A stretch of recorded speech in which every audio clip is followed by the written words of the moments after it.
जनता politics में आपका स्वागत है। आज हम बहुत खुश हैं और यकीन मानिए जब आप मेरे खुश होने का कारण जानेंगे तो आप भी बहुत खुश होंगे। तो चलिए इतनी भूमिका क्या बांधना, सीधे सीधे बात बता देती हूँ।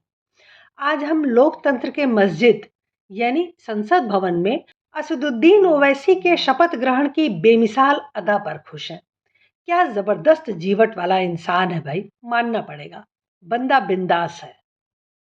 जय भीम, जय मीम, जय तेलंगाना, जय फलस्तीन, तकबीर, अल्लाह अकबर।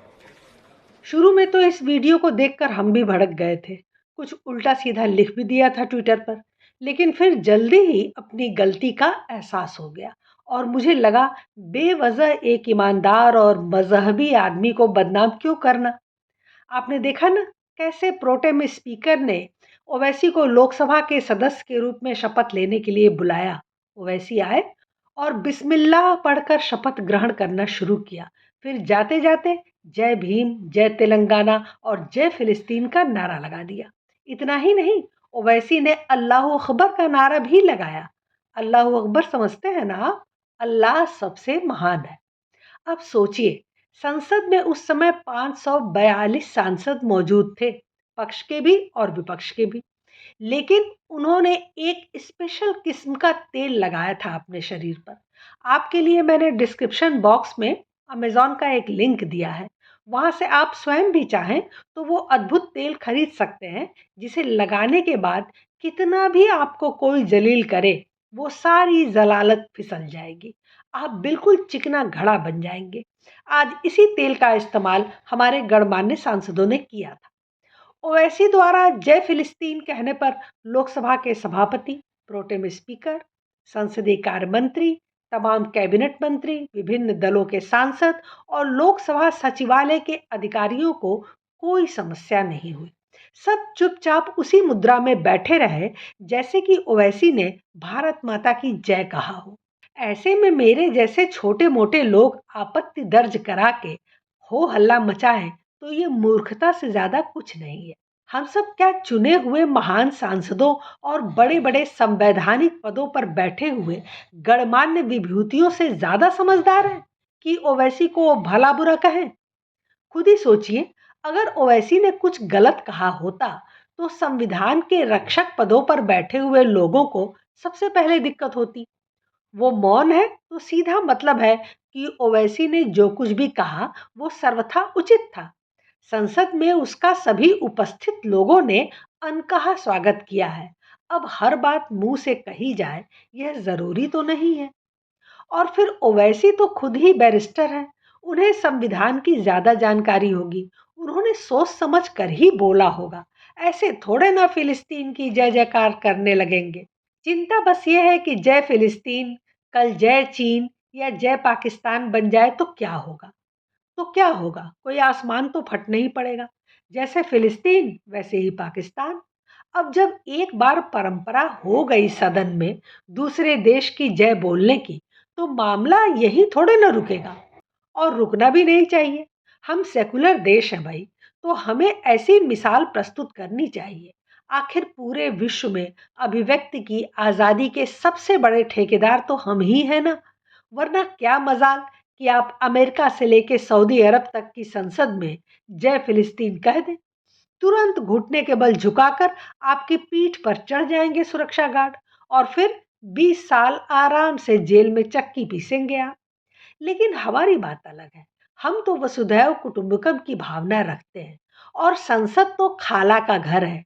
जो चाहे मुंह उठाए जा सकता है, चाहे वो माफिया हो, अपराधी हो, रेपिस्ट हो या आतंकवाद से जुड़ा हो, सबका खुले दिल से स्वागत होता है। फिर ओवैसी जी तो बेहद जानकार, पढ़े लिखे और तमीजदार व्यक्ति हैं।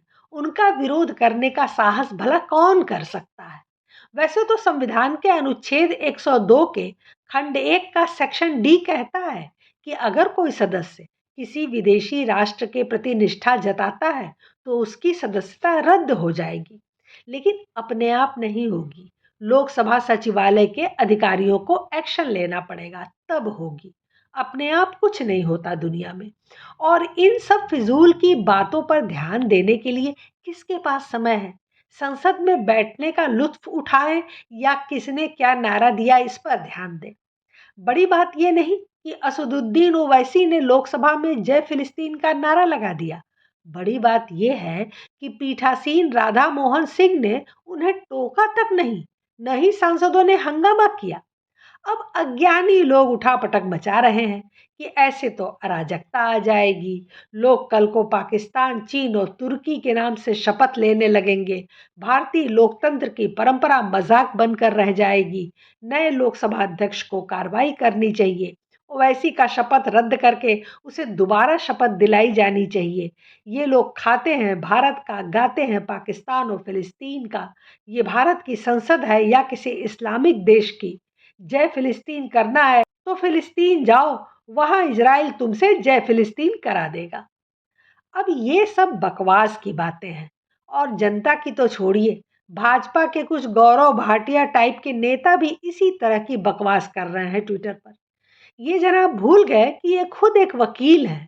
फालतू के सड़क छाप ट्वीट करने की जगह ये संविधान के आर्टिकल 102(1)D का हवाला देकर सदस्यता रद्द करने की बात नहीं कर पा रहे हैं, उल्टे फिलिस्तीन जाने की सलाह दे रहे हैं। ऐसे नेताओं से भाजपा का भला नहीं होने वाला है। जिस तरह से ओवैसी ने इस्लाम के कुछ शब्द पढ़े और अल्लाहू अकबर बोला, अगर कोई बीजेपी नेता गायत्री मंत्र पढ़ देता तो अब तक हो हल्ला शुरू हो जाता, संविधान खतरे में पड़ जाता। अगर कोई मनुस्मृति के 2 श्लोक भी पढ़ देता तो भी संविधान खतरे में आ जाता। गुरु गोरक्षनाथ महाराज की जय। नमः पार्वती पते हर हर महादेव। जय भोजपुरी। भारत में जय फिलिस्तीन नारे का एक ही मतलब है कि आप यहाँ भी इस्लामिक आतंकियों के साथ खड़े हो, तो भाई इसमें बुरा क्या लगने का। ओवैसी भाई और उनकी कौम तो हमेशा से ऐसे भटके हुए आतंकियों का बचाव करते रहे हैं। कसाब हो या अतीक अहमद, सबके लिए इन्होंने मुखर होकर आवाज उठाई है। तब समझ में नहीं आया था कि एक दिन संसद में भी यही आवाज उठेगी। वैसे भी संसद के गरिमा की तो जबरदस्त ऐसी तैसी हुई है। केवल ओवैसी को दोष देने से क्या होगा। मुझे तो शर्म आती है कि कैसे कैसे घटिया लोगों को चुनकर जनता ने भेजा है और कैसे वहां बैठे गणमान्य लोग यह तमाशा चुपचाप देख रहे हैं। एक नजर डालिए संसद की उस दिन की कार्रवाई पर, आपको खुद समझ में आ जाएगा कि लोकतंत्र कहां जा चुका है और संसद की हालत क्या हो गई है। जहां असदुद्दीन ओवैसी ने शपथ के बाद जय फिलिस्तीन का नारा लगाकर संसद को अपने राजनीतिक एजेंडे का मंच बना दिया, वहीं भाजपा के बरेली सांसद छत्रपाल गंगवार ने जय हिंदू राष्ट्र का नारा लगाकर विपक्ष को उकसाने का प्रयास किया। वस्तुतः पिछले 2 दिनों में शपथ ग्रहण की मर्यादा बिखरी बिखरी दिखी, जिसमें अशोभनीय टीका टिप्पणी लगातार चलती रही। यही नहीं, सांसदों ने शपथ ग्रहण के पोडियम को अपने क्षेत्र, जाति, धर्म और नेताओं की जय जयकार का मंच बनाने में भी कोई कसर नहीं छोड़ी, जैसे कि वहां चुनाव प्रचार अभियान चल रहा हो।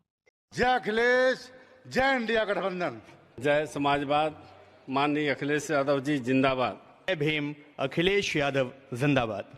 जय नेताजी मुलायम सिंह और जय अखिलेश। राजा बिजली पासी अमर रहे, माननीय अखिलेश यादव जिंदाबाद। जी अमर रहे, अखिलेश यादव जिंदाबाद। इंडिया। जय समाजवाद, जय निषाद राज, अखिलेश यादव जिंदाबाद। आर्य अखिलेश यादव जिंदाबाद। अखिलेश यादव जिंदाबाद। भाजपा सांसद अतुल गर्ग ने शपथ लेने के बाद श्यामा प्रसाद मुखर्जी जिंदाबाद, दीनदयाल उपाध्याय जिंदाबाद, अटल बिहारी वाजपेयी जिंदाबाद, नरेंद्र मोदी जिंदाबाद के नारे लगाए, तो तृणमूल कांग्रेस के अनेक सांसदों ने शपथ लेने के बाद जय बांग्ला, जय ममता बनर्जी और जय अभिषेक बनर्जी के नारे लगाए। शिवसेना उद्धव गुट के सांसदों ने बाला साहब ठाकरे की जय की, तो विपक्ष के अन्य सांसद संविधान हाथ में लिए जय भीम के नारे से अपनी राजनीति की धार को तेज करते हुए दिखे।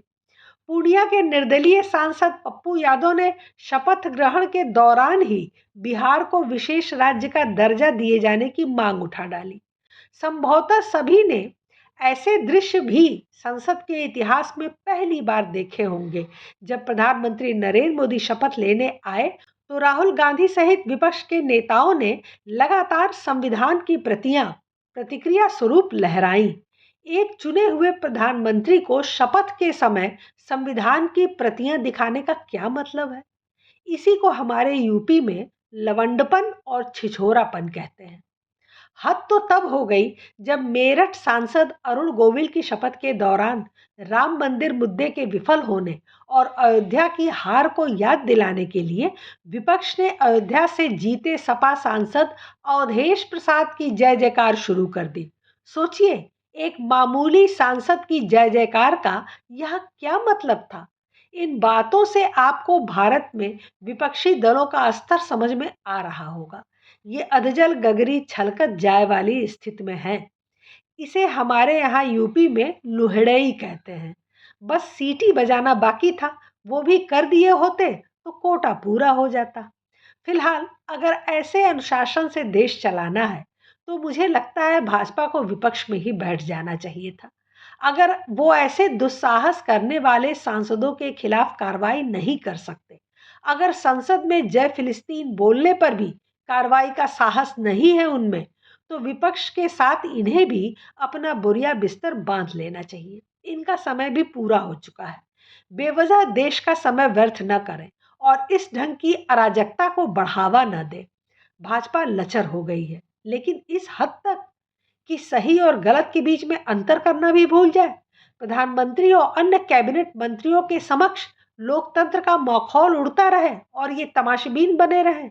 जनता चिल्ला रही है, बुद्धिजीवी और पत्रकार आवाज उठा रहे हैं कि ओवैसी ने कैसे संसद में ऐसे गलत शब्द बोले, लेकिन सत्ता दल के 2-4 नेता ट्विटर पर गुटरगू करने के सिवा कुछ और नहीं कर सके। ये बेहद शर्म की बात है। 2 दिन बीत गए, संसद सुचारू रूप से चल रही है। कहीं भी ओवैसी के बयान पर कोई एक्शन रिएक्शन नहीं है। तो बताइए, ओवैसी की जय जयकार होनी चाहिए या नहीं? बंदे ने अपना नैरेटिव सेट कर दिया है, सारे इस्लामिक देशों को संदेश दे दिया है कि चलेगी तो हमारी ही, सत्ता चाहे जिसकी हो। रहमान बर्क, जिसे लोकसभा का रुकन मुंतखब किया गया है, खुदा के नाम से हलफ उठाता हूँ कि मैं भारत के आइन पर जो कानून के मुअज्जिब तय पाया है एतकाद रखूँगा और उसका वफादार रहूँगा। मैं भारत के इक़्तिदार आला और सालमियत को बरकरार रखूँगा और जिसे ओहदे को मैं संभालने वाला हूँ उसके फ़राइज़ वफादारी से अंजाम दूंगा। इनकलाब जिंदाबाद। वैसे भी गांधीवादियों की सत्ता में मुसलमानों पर उंगली उठाना महाअपराध की श्रेणी में आता है और सभी तो नारेबाजी कर रहे थे, मोदी की जय, ममता की जय, अवधेश प्रसाद की जय। तो फिर पाकिस्तान की, तालिबान की, फिलिस्तीन की, आईएसआईएस की, मुस्लिम लीग की जय से भला क्या आपत्ति हो सकती है? क्योंकि इन नारों के बीच जो अंतर है वो हमारे संसद में बैठे लोगों की बुद्धि के ऊपर से निकल जाता है। फिलहाल हम इसी बात से बहुत खुश हैं कि 500 से ऊपर की संख्या में बैठे हुए गणमान्य हिंदुओं को एक व्यक्ति ने आईना दिखाया, औकात बताई और चल दिया। बस यही है 18वीं लोकसभा की सबसे बड़ी उपलब्धि। फिलहाल आज के लिए बस इतना ही। हमारे चैनल को सब्सक्राइब करें, लाइक करें और शेयर करें। अपने विचार हमें कमेंट बॉक्स में ज़रूर बताएं। धन्यवाद, नमस्कार।